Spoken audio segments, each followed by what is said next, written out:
Está começando agora o nosso Play Fã F1, onde você acompanha os principais momentos do que foi notícia no Jornal da Fã de hoje. Vereador Ué Batalha, bom dia, bem-vindo aos nossos estúdios. Bom dia, Narciso, bom dia à sua equipe, bom dia a todos os ouvintes da Fã. Estamos aqui hoje mais uma vez para prestar mais uma entrevista, pela primeira vez no novo estúdio aqui. Então, de parabéns pela beleza do estúdio, a família Fã está de parabéns, meu amigo Sandro e toda a sua família. Um belo empreendimento na comunicação de Sergipe. Começar antes do assunto pelo qual a gente vai tratar, começar por esse assunto do transporte. Como vereador de Aracaju, você está acompanhando essa decisão da prefeitura dessa mudança radical? Mais uma vez, Emília opta pelo populismo do que pela administração. Na verdade, está claro, e você acerta muito no seu comentário. Emília percebeu que a situação que Edivaldo Nogueira deixou o transporte coletivo de Aracaju, uma situação de descaso, de ônibus com piso remendado com telhas de alumínio e com portas caindo, com pneus saindo durante o trajeto, colocou a população numa situação de muita revolta. E ela, percebendo isso, faz de uma maneira, ao meu ver, desarrazoada, que gasta demais, dando menos resultado, mas tenta melhorar sua popularidade dentro dessa seara e tem conseguido. As pesquisas estão aí mostrando que, sobretudo, na classe trabalhadora que usa o ônibus, ela tem uma aceitação por causa dessas medidas. E a gente não é contra essas medidas. O que eu disse lá atrás, o dinheiro de comprar 30 ônibus elétricos compraria quase 150 ônibus a diesel Euro 6. Esse diesel Euro 6 é um diesel quase não poluente, ele tem esse nome porque é o adotado na União Europeia, e todos esses ônibus também têm ar-condicionado e Wi-Fi.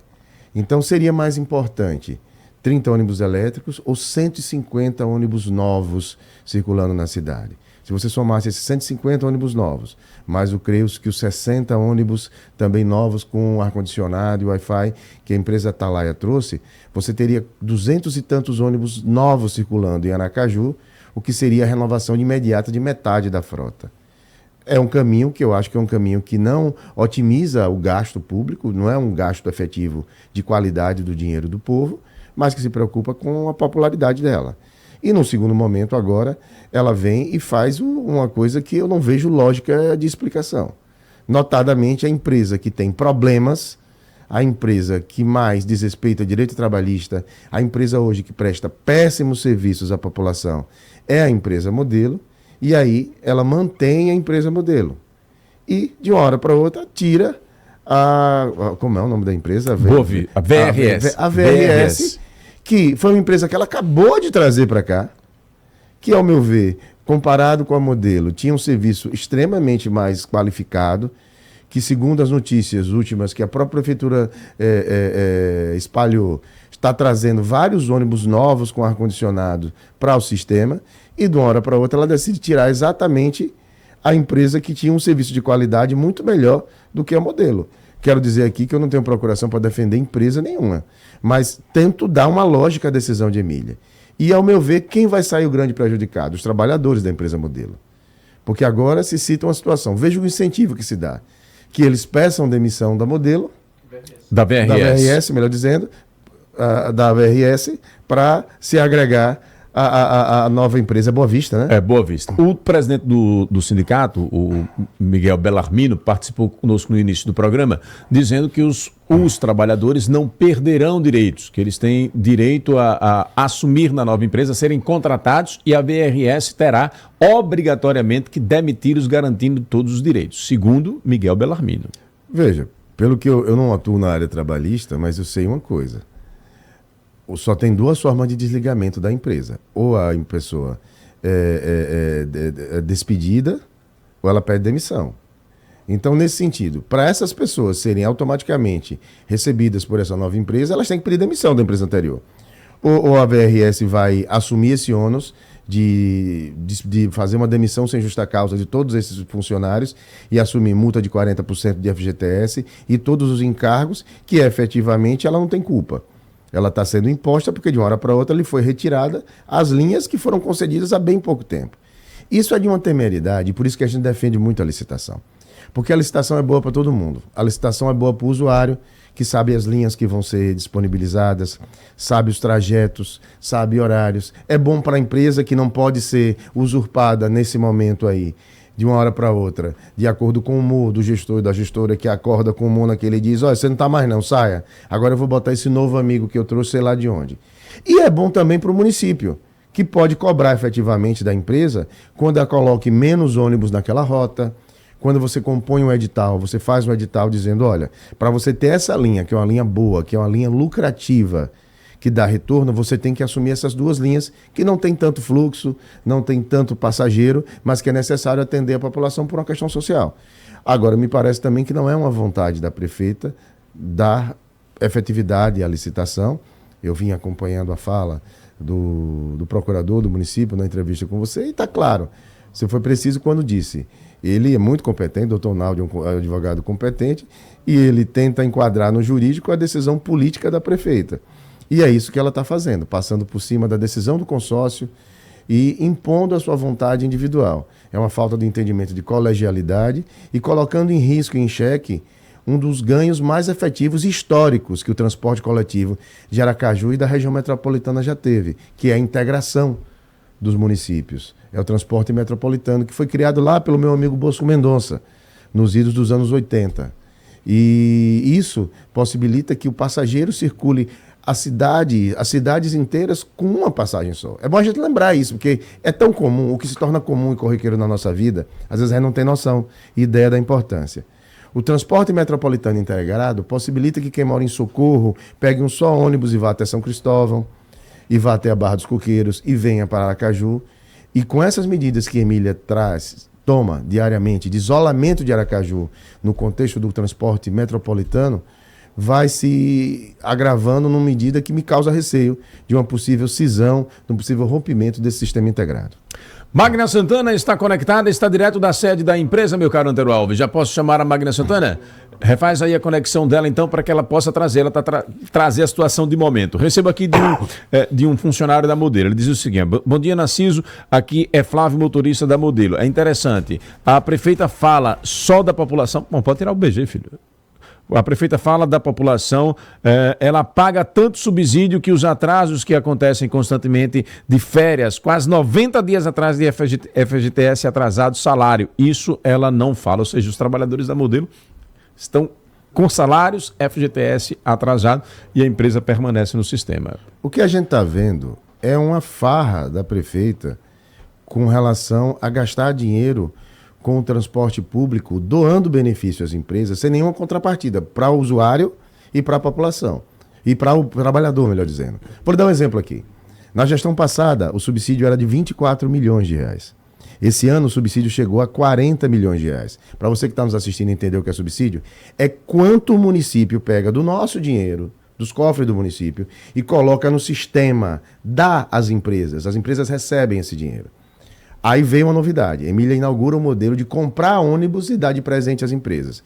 Porque esses ônibus são doados a essas empresas e elas não pagam nada. E no último termo de concessão, teve a informação que veio a regra de que não há obrigatoriedade de devolução no fim do prazo estipulado. E ainda que houvesse um ônibus depois de 10 anos utilizado, volta em péssimas condições para o município. Aí eu quero saber, e é isso que a gente defende.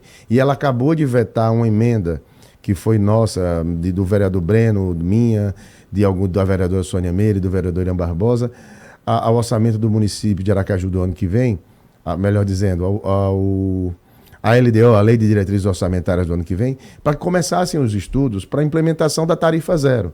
Que não fosse a tarifa zero em todos os ônibus, mas se você pegou 30 ônibus elétricos, comprou com dinheiro do povo, comprou por um valor acima do mercado, nada mais justo que esses ônibus circulem numa linha circular cidade com tarifa zero. Se a empresa não tem custo, se até a energia que recarrega esses ônibus é custeada pelo município, a empresa só bota o motorista. Então, essa empresa recebe 30 ônibus 0 km, moderníssimo, né? Recebe a energia para carregar esses ônibus, nem esse custo eles têm, recebem 40 milhões ano de subsídio, de apoio, de aporte de recursos, de ajuda financeira, e não volta nada nem para o usuário, nem para o trabalhador da empresa que tem salários atrasados, como esse rapaz diz aí. O Alessandro Pacheco diz aqui: bom dia, Narciso. Se está tudo ilegal, cadê a justiça nesse caso dos ônibus? O que explicar, Elber? Olha, na verdade, Emília utilizou de um recurso lá para anular a licitação, que foi muito sábio, como eu disse, o Naldo é um advogado competente. Quando foi ajuizada essa ação para anular a licitação anterior, pelo Ministério Público, foi concedida uma liminar, salvo engano, pela doutora Cristina. Só foge o sobrenome dela agora. E dessa liminar, o município de Aracaju, na gestão de Valdo Nogueira, recorreu. O recurso foi julgado pelo doutor Cesário e o doutor Cesário cassou a liminar. Ou seja, suspendeu os efeitos da liminar. Ele disse assim: olha, doutora Cristina, julga aí se a licitação é ilegal, mas até lá o procedimento vai andar. Quando a Emília assume, o que é que ela faz? O que suspendia a decisão de anular a licitação?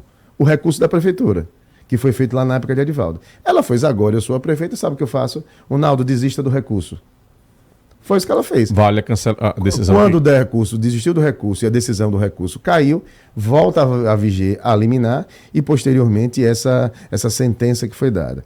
É uma sentença que ainda cabe recurso, que ainda tem várias discussões sobre ela, mas entendo eu, como não há uma decisão plenamente e efetivamente consolidada, há a possibilidade real de se dar a ordem de cumprimento, certo?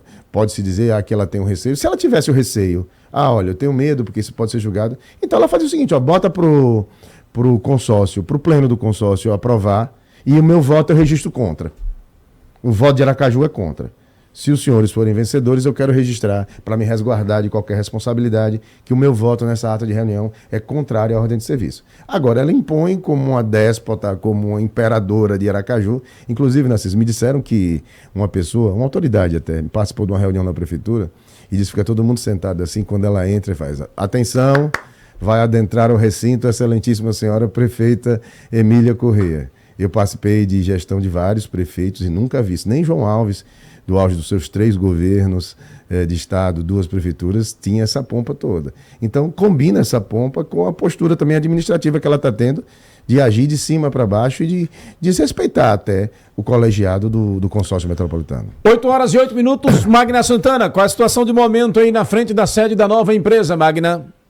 Oi, Narciso. Olha, a situação é de tranquilidade, certo? Para quem se nos acompanha pelo YouTube, pode ver, chegamos aqui, pegamos algumas imagens de ônibus saindo. Eles já estão saindo desde a madrugada, eles continuam aqui logo cedo, saindo aqui para fazer a cobertura, né, da substituição, ou melhor dizendo, das linhas da VRS.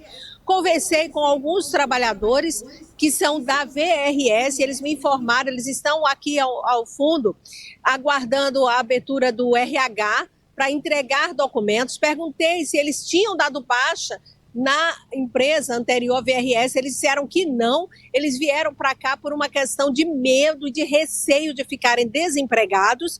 Eles também disseram que com a empresa anterior, com a VRS, eles não têm problema nenhum, tudo está em dia, mas o receio de a outra estar com as portas fechadas, eles ficaram desempregados, vieram logo trazer os documentos. Está todo mundo aqui com pastinha na mão.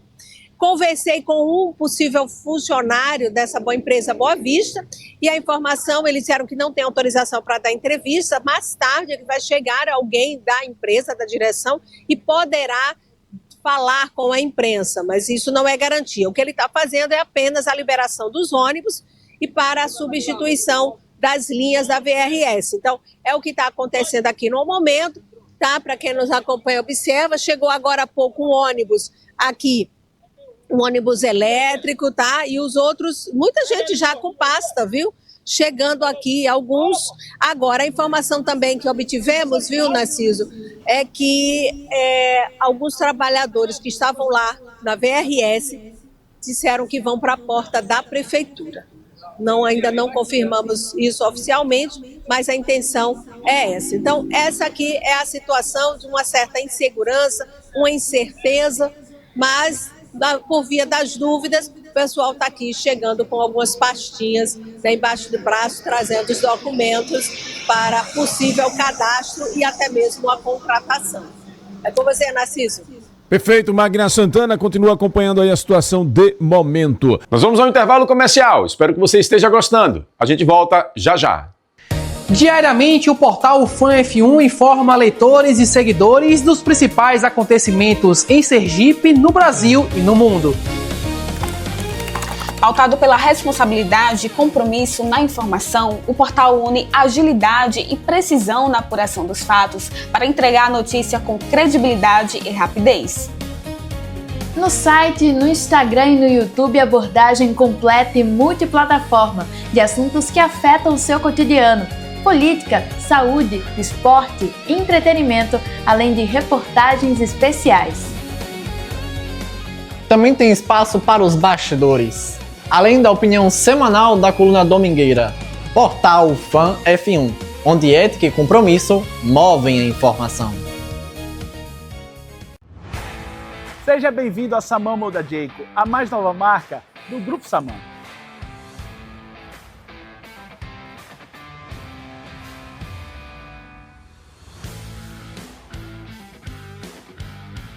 Um espaço moderno pensado para te receber com todo o conforto e apresentar a melhor tecnologia e inovação. Nossos SUVs unem desempenho, eficiência e autonomia de até 1.200 km, com uma condução silenciosa e design marcante. Venha nos visitar e descobrir o que a evolução da revolução tem para te oferecer.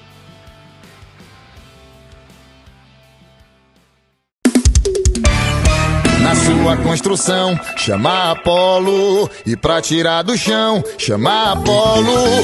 Se é um festão, chama Apolo. Força e precisão, chama Apolo. Em Sergipe e em todo o Brasil, precisou de caminhão Munk ou guindaste? Ligue 3041-5931 e chame Apolo. Para o alto, precisou. Chama Apolo. Concretizar negócios de forma rápida, segura e eficiente. Essa é a missão que move a Valor Imobiliária. Acredita no poder transformador do esporte e no potencial do povo sergipano. Por meio dos programas Bolsa Atleta e Atleta de Valor, apoiamos talentos com incentivo financeiro e estrutura profissional. Investimos em histórias de superação, porque acreditamos que o esporte transforma vidas. Valor Imobiliária. Mais que negócios. Construímos valores. Chegou a hora da sua vida brilhar. A J. Nunes apresenta um novo projeto na Barra dos Coqueiros para você aproveitar todos os dias. O Aurora Mais Viver tem apartamentos com 2 quartos, jardim privativo para as unidades do térreo e uma área de lazer inspirada em resort. Tudo isso com até R$66 mil de subsídio. Sua vida vai brilhar aqui. Saiba mais. 7999497709. Construção e incorporação J. Nunes. Toda nova história começa com uma escolha. E a sua pode começar aqui. Ibirá, novo empreendimento da Lute, na Alameda Serigê. Região planejada e com grande potencial de valorização na Farolândia. APs de 2 e 3 quartos, com suíte, varanda e área de lazer completa e equipada. Localização, conforto e praticidade no mesmo lugar. Tudo para deixar a conquista do seu novo lar ainda mais próxima. Ibirá, a origem da sua nova história. O empreendimento Lute. Na conquista do primeiro imóvel, na construção de um patrimônio para a família, no investimento que representa anos de trabalho e planejamento. Sabe o que está presente nas decisões mais importantes da vida? Confiança. No dia 27 de agosto, celebramos a competência que protege os seus sonhos e investimentos. A competência de quem faz acontecer. Parabéns, Corretor de Imóveis. Uma homenagem do Cresce Sergipe. Há 3 décadas, uma empresa de base familiar, nascida em Sergipe, decidiu transformar segurança em confiança. Hoje, o Grupo NC conecta a tecnologia, estratégia e pessoas para proteger patrimônios, empresas, condomínios e vidas em diversos estados do Nordeste. O Grupo NC segue investindo em inovação para entregar mais eficiência, agilidade e tranquilidade aos seus clientes. Grupo NC. Você pode confiar. Manuel Cecílio de Lima. O que mais nós produzimos aqui que planta é a palma, o capim-bufa. A água nós já adquiríamos que comprava pelo calpipa. Nós passamos aqui 4 anos sem ter uma gota d'água. E era o maior sofrimento. Em Poço Redondo, a Iguá entregou uma nova adutora com 14 quilômetros. Uma obra que melhorou o abastecimento e mudou a vida de 33 mil sergipanos. E depois da Iguá melhorou, que não, eu acho que passou por mais de 100%. Iguá Sergipe, cuidado que chega junto. Já imaginou viver perto do mar, do verde e de tudo que faz bem? Conheça o Reserva Marupiá. Um condomínio fechado de lotes, pé na areia na Barra. Lazer completo, segurança e um clima perfeito para construir do seu jeito. São 490 lotes, de 200 a 429 metros quadrados e pagamento facilitado. Reserva Marupiá. Escolha um novo ritmo de vida. Viva Construções. Voltamos com o nosso Play Fan F1, o programa que traz para você um resumo do que foi notícia no Jornal da Fã de hoje. Continue assistindo. Elber, situação de momento da CPI dos espaços públicos. O que é que vocês desenvolveram de trabalho até agora? E voltando ao assunto com relação a Hugo Exógio, o que é que vocês têm de concreto contra o ex-presidente da Ensurb? Na verdade, Narciso, não é nem contra nem a favor. A gente analisa os fatos e as denúncias que chegam até nós. Fazendo o contraponto às falas desarrazoadas do Hugo, que criam uma narrativa que só ele acredita, eu queria contextualizar para quem está nos assistindo qual foi a história de Hugo nesse processo da Ensurb. Lá atrás, ainda na gestão João Alves, ele consegue aquele ponto comercial que hoje está lá na Aruana, que é um MEGS alugado, que ele explorou via aluguel esse imóvel durante muito tempo. Ele adquire esse ponto e coloca no nome de um primo, que ele considera irmão, chamado André Luiz Mendonça dos Santos. A permissão era em nome desse rapaz.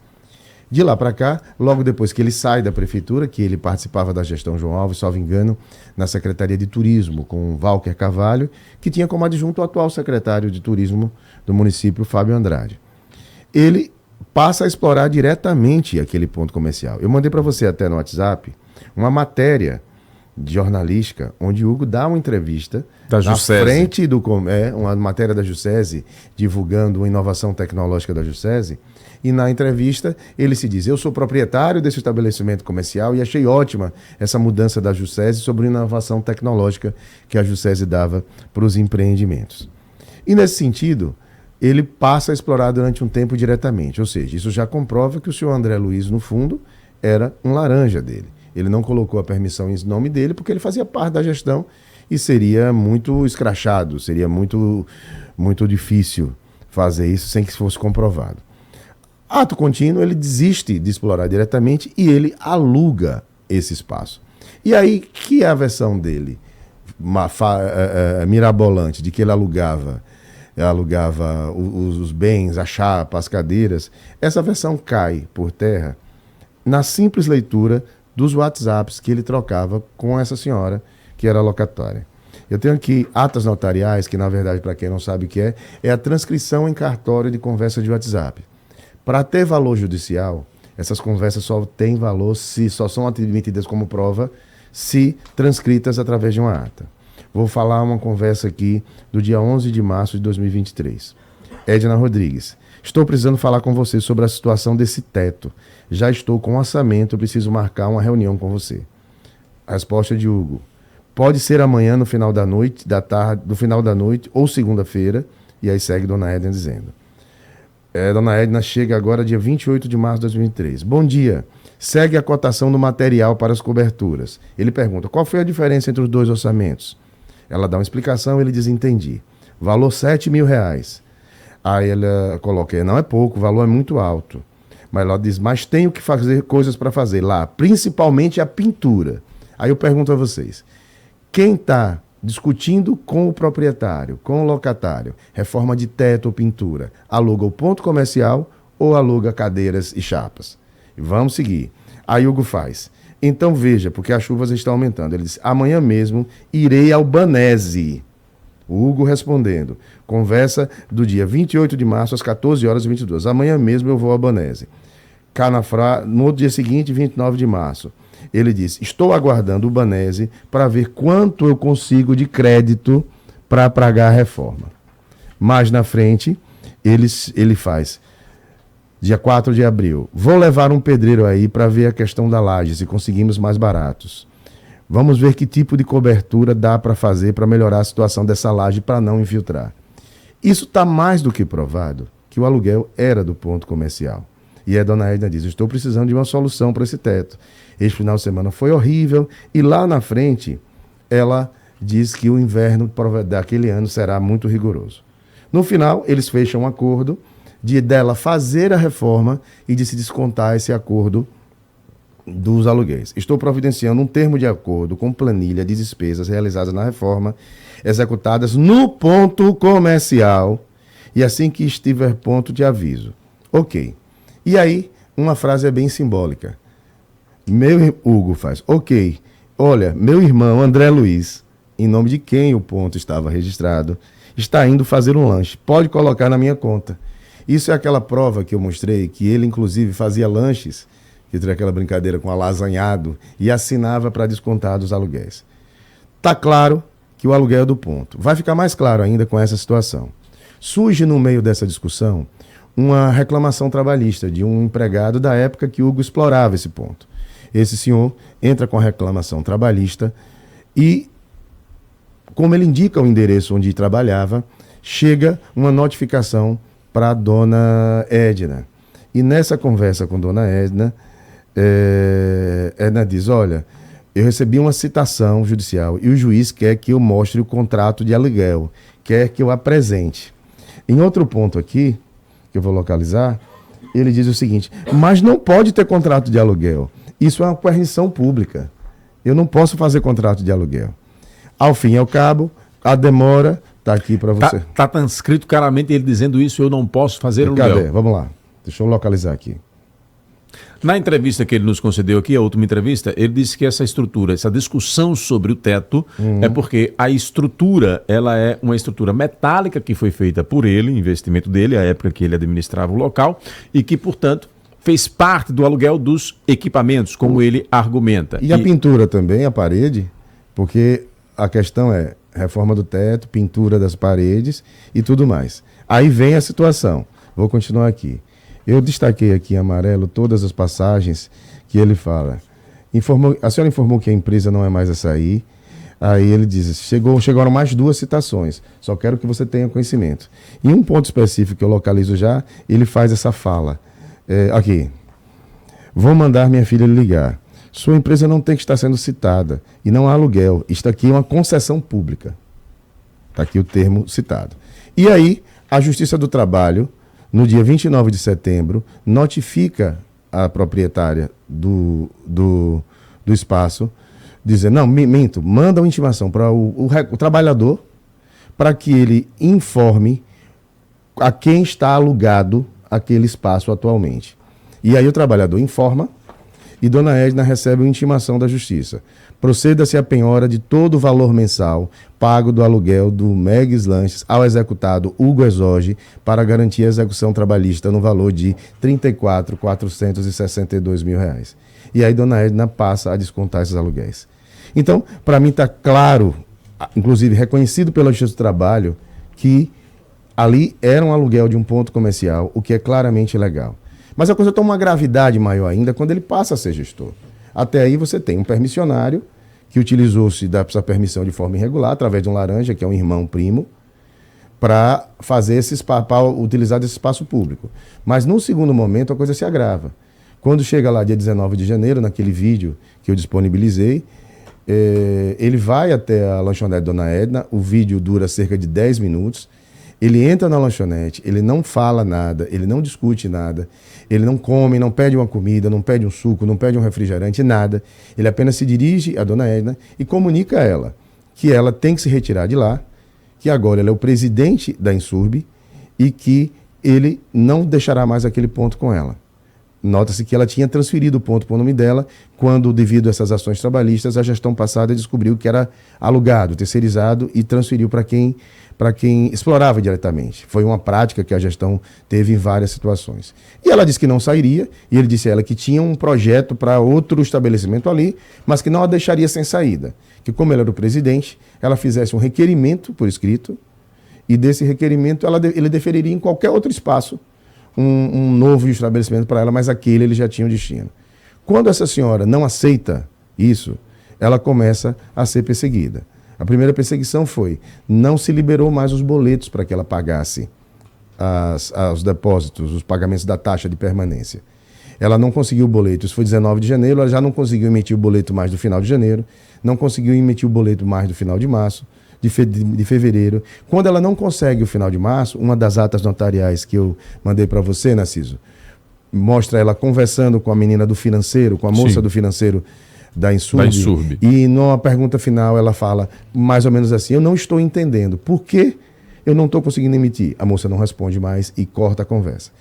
E aí ela tem uma filha advogada que foi muito perspicaz. Ela começou a consignar em pagamento judicial essas despesas, essas taxas, esses depósitos. E eles não puderam caçar, porque a intenção deles era caçar a permissão dela por conta de inadimplência.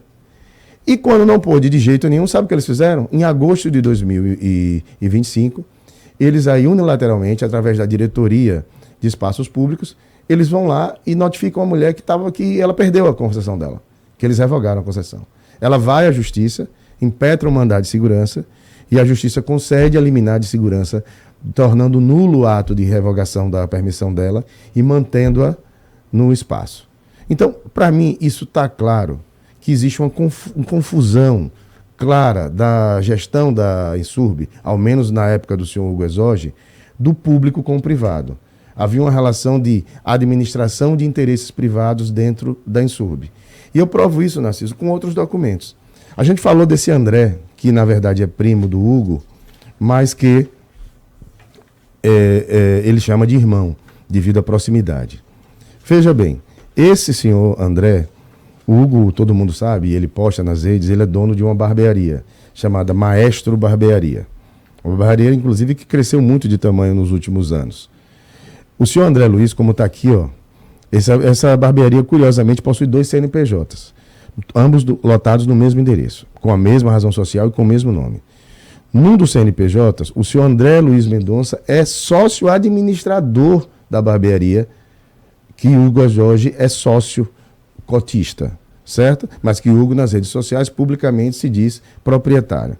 E, curiosamente, é que esse senhor André Luiz Mendonça é também coordenador de serviços gerais da Secretaria Municipal de Educação, subordinado à secretária Edna Amorim.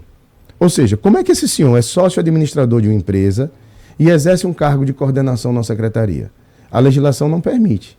E para mim está claro que isso é influência política dentro do sistema da Emília, como ela gosta de dizer, do Hugo, para beneficiar os seus sócios administrativos. E não para por aí, só para eu concluir uma coisa aqui, Narciso.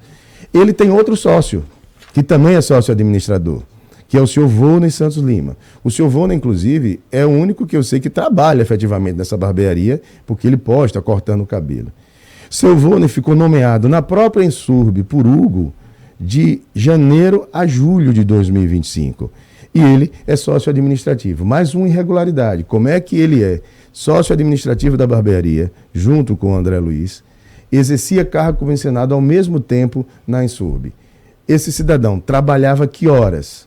Ele trabalhava cortando o cabelo lá, que tem filmagens dele nas redes sociais, cortando o cabelo. Que hora ele estava na Insurb? Quando isso foi denunciado aqui, salvo engano pelo vereador Fábio Meirelles, logo depois o Volney foi desligado. Mas esses são fatos que eu quero mostrar aqui, que aquela narrativa do mundo fantástico de Bob, trazida pelo Hugo Exoge, não se sustenta. Porque, na verdade, no caso dele, há uma clara confusão do público com o privado. Ele remunera os sócios dele na barbearia através de cargos comissionados na prefeitura. Ou ao menos remunerava um deles, um ainda está lá, como coordenador de serviços gerais da Secretaria de Educação do município, e o outro ficou durante 7 meses recebendo cerca de R$5 mil dos cofres públicos, subordinado ao próprio Hugo em uma das diretorias da Insurb. Era esse o contraponto que era necessário fazer para esclarecer que toda aquela retórica trazida aqui de que não, eu alugava aquilo, outro, a reforma foi de parede e teto. Alguém que aluga chapa, aí toda hora ele muda a versão. Antes era chapa e cadeira. Aí quando eu provei que ele tinha conversa falando do teto, porque o teto também era meu, a parede também era. Outra coisa, está provada a maior irregularidade. Ele se apresentava como dono. Na ata da audiência trabalhista que ele traz, eu não trouxe ela aqui, mas eu mando para você pelo WhatsApp, Quem vai como representante da empresa é ele, e ele diz que ele é o dono. Inclusive, por isso mesmo, na primeira audiência, a juíza coloca ele no polo passivo, porque inicialmente foi ajuizada a ação somente contra o André Luiz. E logo depois que ele mesmo se declara administrador da empresa, a juíza coloca ele no polo passivo da gestão. Os outros fatos decorrentes do seu Hugo vão ser delineados com a investigação de mais documentos que esperamos que chegue, porque o grande problema hoje da CPI é que a EMURB respondeu os documentos que foram solicitados, a Secretaria de Patrimônio da União respondeu, mas a Insurb claramente está criando estratégias, subterfúgios para não trazer a documentação e para não trazer as informações claramente. Diante da negativa dele, ou das versões colocadas por ele, diante também das versões colocadas pela proprietária do estabelecimento, a CPI pretende convocar os dois, de repente até para uma cariação numa sessão da CPI? Sim, com certeza. Não somente os dois, como a funcionária que viu o Hugo falando isso. Porque na filmagem está claro que ele fala isso ao lado da funcionária. Ela é a testemunha. Exato. E dentro dessa contextualização também, Narciso, é dizer o seguinte: o motivo da nossa convocação hoje do atual presidente da Insurb não foi dizer que não vamos convocar o Hugo e que não vamos convocar Bruno também, porque a CPI também engloba o período da gestão Edivaldo Nogueira. O que nós precisamos agora... Durante a entrevista aqui naquele dia, o Bruno entrou em contato com a gente dizendo que teria negado as informações que o Hugo colocou aqui e falou claramente de que teria recebido uma ligação de Hugo reclamando do cancelamento do processo, da concessão, melhor dizendo, para esse outro, para o André. Exato. O que eu sei desse processo todo aí é o seguinte: a Insurb hoje usa de subterfúgios para não mandar a documentação. O primeiro requerimento venceu o prazo para entregar a documentação dia 24 de julho. Eles perderam o prazo. Aí, no primeiro dia de volta do recesso, 4 de agosto, os documentos chegaram poucos minutos antes do início da sessão. E aí, o presidente Maurício Maravilha me consultou na condição de relator. Elba, e agora? Você sabe que se fosse um processo judicial, eles já tinham perdido todo o prazo. Mas eu disse: não, Maurício, o nosso intuito aqui é investigar. Se nós não recebermos o documento, nós vamos fazer acusações baseadas apenas em omissões, que é uma revelia que não vai ter o efeito jurídico que tão forte, tão efetivo. Vamos receber. Recebemos. Verificamos do que nós pedimos, 30% foi respondido. Fizemos um novo ofício de requerimento, respeitoso, mas esclarecendo que vários pontos dos requerimentos não foram esclarecidos, não foram respondidos. Todos os vereadores, inclusive Lúcio Flávio, assinou esse novo requerimento. E, novamente, esse requerimento vem com respostas insuficientes. A equipe técnica da Câmara nos noticia que os requerimentos têm vindo, Narciso, com respostas, com documentos em arquivos em PDF, em modelo não pesquisável. Ou seja, a gente pede um relato de todos os processos administrativos de todas as gestões desde 2021. Eles mandam no modelo de PDF que não se pode pesquisar. Se eu quiser saber se Narciso Machado tem uma permissão, esse modelo não permite que eu faça aquela consulta, Ctrl F, e coloque lá a busca do nome e localize. Ou seja, isso força os técnicos da Câmara lerem 2.000 páginas, arquivos com mal escaneados, com arquivos ilegíveis, e informações conflitantes. Por exemplo, inicialmente nós pedimos a lista de inadimplência. Essa informação foi negada. No segundo momento, essa lista veio quando nós reforçamos. Essa lista veio com uma inadimplência que beira 2-3 milhões de reais. E vem sem explicação nenhuma. Depois, em conversa informal que eu tive com um dos funcionários lá, e ele me disse: não, doutor, é porque é o seguinte, ali calcularam errado. Colocaram a taxa anual como se fosse uma taxa mensal. E aí isso gera uma inadimplência. Então, não dá, a gente não quer acusar ninguém também ilegitimamente. A gente não quer criar celeuma com um permissionário dizendo que ele deve X mil reais, quando na verdade a dívida dele sequer existe. Mas eles não passam esclarecimentos. Então, apesar desse jovem aí ter chegado agora, com todo respeito, o Lauro Maia Neto, na gestão, e como se nós convocássemos agora o Hugo Exoge, ele poderia dizer: eu não tenho como conseguir os documentos, porque eu não sou mais o presidente. Nós convocamos o Lauro, colocamos na convocação de que ele ficasse à vontade para trazer consigo todos os diretores, assessores que entendessem capacitados para responder as perguntas que os vereadores vão fazer, e nesse momento as perguntas são relativas aos documentos. E por que os documentos não estão sendo entregues? Nós poderíamos estar fazendo de outra forma. Você sabe que CPI pode pedir apoio policial para ir buscar documento. Mas a gente não quer demonstrar truculência, quer demonstrar uma investigação séria, transparente e para chegar por que dessas farras das permissões em Aracaju. Para a gente poder encerrar este assunto, eu tenho ouvintes para interagir conosco. Põe o povo no ar. Jornal da Fã, com o povo no ar. Aqui você fala, o mundo escuta.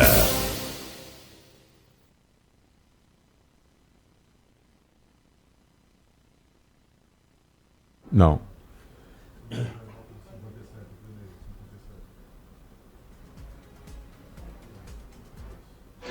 Bom dia, Narciso. Bom dia, vereador Elber. Vereador Elber, o que eu gostaria de saber do senhor, se o senhor já encaminhou alguns documentos da CPI dos espaços públicos para a DELDAP, né? Se vai ser necessário se dirigir até a delegacia.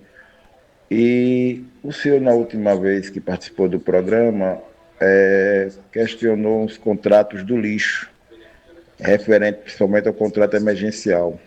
O senhor poderia expor quais são as irregularidades encontradas no contrato do lixo que a Insurb realizou, e se a CPI podemos esperar um resultado positivo, né, realmente mostrando todas as falhas, ou vamos usar aquele velho jargão, sempre acaba em pizza?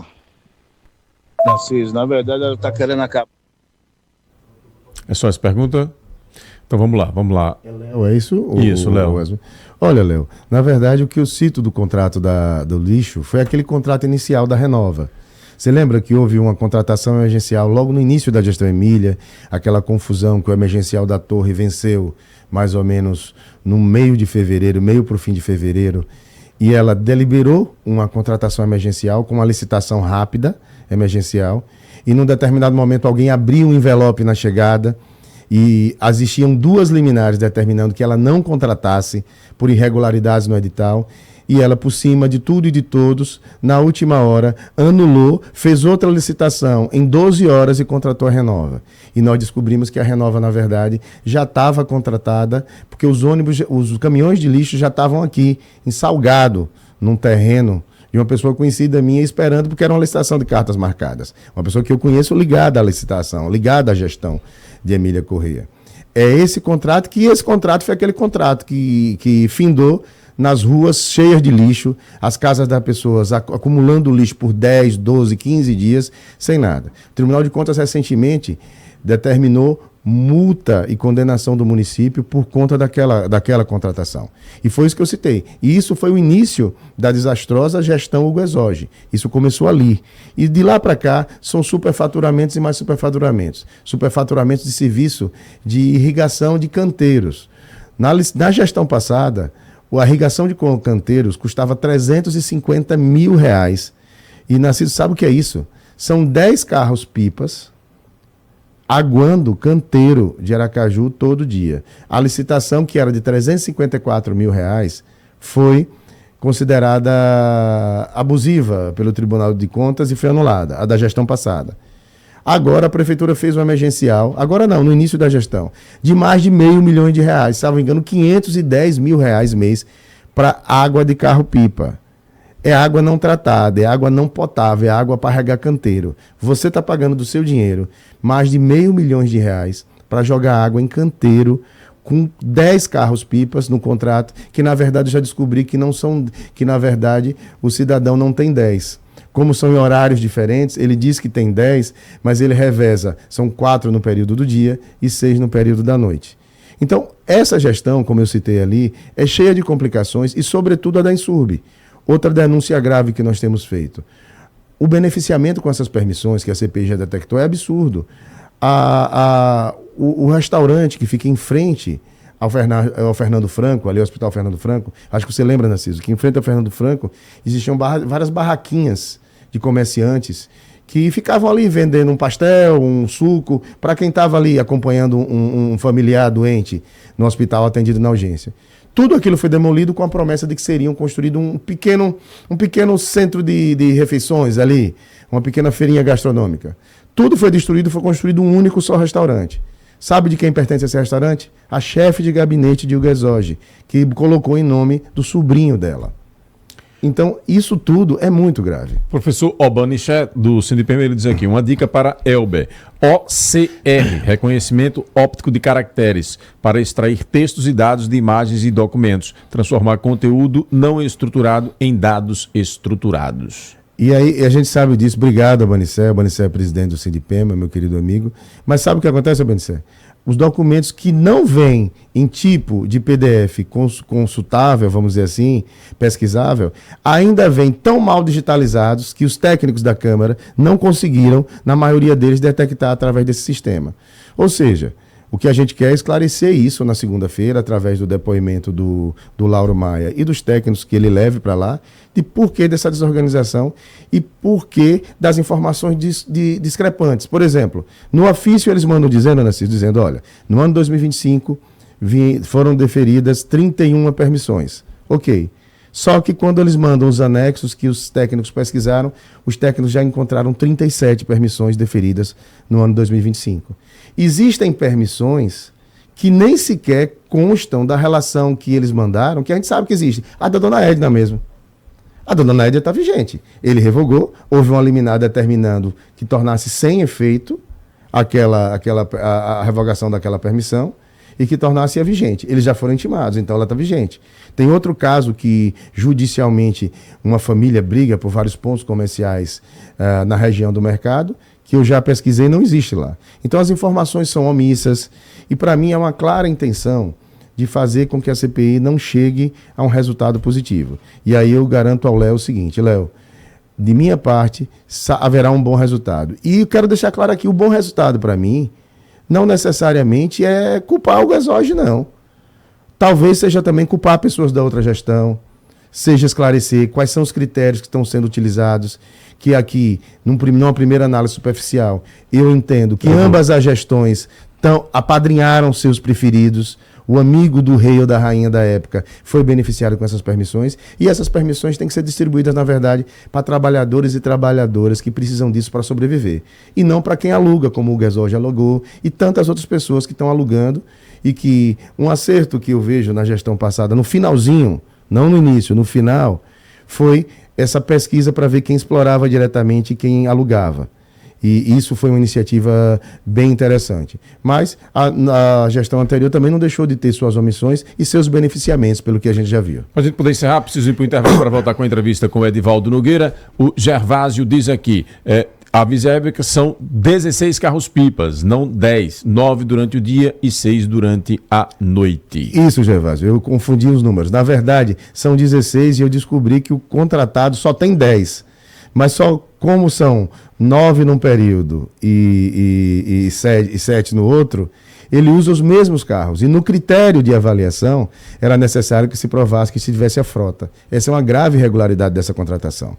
Mas, nesse sentido, eu deixo a população segura e tranquila que o trabalho será feito de forma firme, com a maior isenção possível, sendo democrata, ouvindo todos. Agora, essas pessoas vão ser ouvidas e as provas vão ser solicitadas para que, ao fim e ao cabo, não se transforme Aracaju num espaço de beneficiamento de amigos da gestão, seja de Emília, de Edivaldo Nogueira ou de quem seja. E praças como a Praça Zilda Arnes, que é uma praça de congratulamento dos idosos, dos jovens, não tem um bar fincado lá no meio como está tendo, e tantas outras praças que se tornaram agora espaços de bares e restaurantes, tirando, na verdade, a utilização pública desses espaços por idosos, por jovens, por crianças e por pessoas, porque ao final o intuito de uma praça é o congraçamento, a união da comunidade, ter um momento de lazer, tornando o bairro mais leve, mais unido, mais harmônico. Vereador, tem uma próxima, espaço sempre aberto. Agradeço e quero aproveitar o ensejo para convidar a todos. Hoje à noite será o lançamento da nossa campanha de deputado federal no Porto Farol, eventos vizinho ao Farol da Orla, que todos estejam convidados para esse evento da democracia. Obrigado. Obrigado por sua companhia. Tenha uma ótima noite e até amanhã.